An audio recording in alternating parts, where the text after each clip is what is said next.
అపహాసుకులు కూర్చున్న చోట ఏం చేయకూడదంట నువ్వు? ఎక్కడ కూర్చోకూడదు?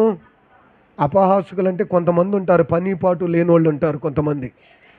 వీళ్ళకి పని పాటు ఉండదు. వాళ్ళ పిల్లలు ఈడు ఉంటుంది వీళ్ళకి. అంటే దారంటే ఎవరైనా కూతురు వెళ్తుంది అనుకోండి, పిల్ల వెళ్తుంది అనుకోండి, వీళ్ళ అమ్మాయి వయసు ఎంత ఉంటుందో ఆ పిల్ల వయసు కూడా అంతే ఉంటుంది. కానీ ఈ దుర్మార్గుడు ఏం మాట్లాడతాడు తెలుసా? వాళ్ళ అమ్మాయిని కూడా, ఆ వెళ్తున్న ఆ వయసున్న అమ్మాయిని కూడా అలా మాట్లాడతాడంటే కామంతో మాట్లాడతాడు వీడు.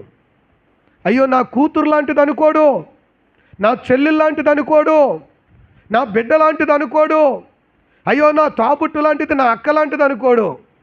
కానీ ఈ రోడ్డు మీద ఉండి ఏమని మాట్లాడతాడంటే కామముతో మాట్లాడేటువంటి మాటలు మాట్లాడతాడు.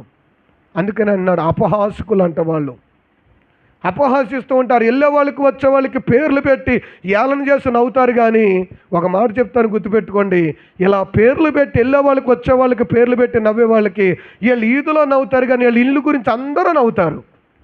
వీడికి అందరికీ పేర్లు పెడతాడు, కానీ వీడి ఇంటి వెనకాల ఏం జరుగుతుందో వీడికి తెలీదు. వీళ్ళ భార్య ఎలా ఉందో వీళ్ళకి తెలియదు, వీళ్ళ పిల్లలు ఎలా ఉన్నారో వీళ్ళకి తెలియదు, వీళ్ళ కుటుంబ పరిస్థితి ఎలా ఉందో వీళ్ళకి తెలియదు. కానీ ఉదయం లేస్తే చాలు రోడ్డు మీద ఉండి ఆ వెళ్ళే తల్లికి పేరెట్ట, వచ్చే తల్లికి పేరెట్ట, ఇక వీడికి తినేదాకా అరిగేదాకా ఇలాగే ఉండేటువంటి వాళ్ళు ఉంటారు. బైబిల్ చెప్తుంది 6 నెలలు సహవాసం పడితే నువ్వు కూడా ఏమవుతావు తెలుసా? వాళ్ళలాగానే తయారవుతావు. సహవాస దోషం అన్నాడు దేవుడు. తాగుబోతుడితో జత పట్టావా 6 నెలల అవసరంలో 3వ నెలలో నువ్వు తాగుతావు.